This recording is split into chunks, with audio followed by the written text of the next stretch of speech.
A UN Security Council condemnation of North Korea's latest provocation was blocked by Russia. Moscow's representative took issue over the wording of the statement, saying there's insufficient evidence to classify the missile as an ICBM. Joonhee has the full story. The UN Security Council has failed to release a press statement condemning North Korea after Russia opposed the adoption and claimed the missile launched by Pyongyang on Tuesday was not an ICBM. Vladimir Safronkov, Moscow's deputy ambassador to the UN, said data collected by Russia's military indicates the missile was in fact an intermediate-range ballistic missile. According to the information from the Minister of Defense of the Russian Federation, based on the objective and technology-based monitoring of the situation, it has been established that the parameters and data regarding the target of the missile are in line with the tactical criteria of mid-range ballistic missiles. Security Council statements must have the approval of all 15 members, and Russia said it had proposed amendments to the current draft.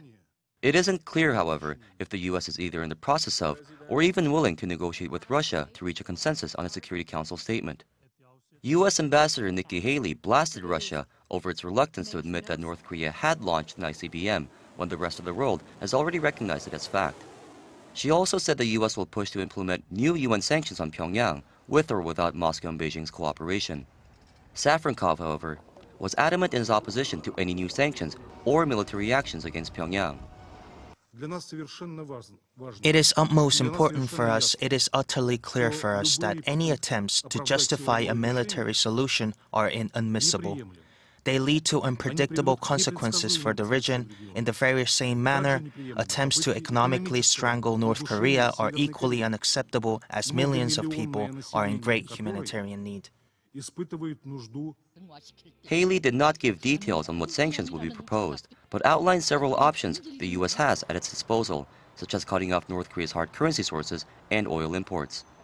The Trump administration has also threatened to place secondary sanctions on China if Beijing fails to do its part in effectively pressuring Pyongyang.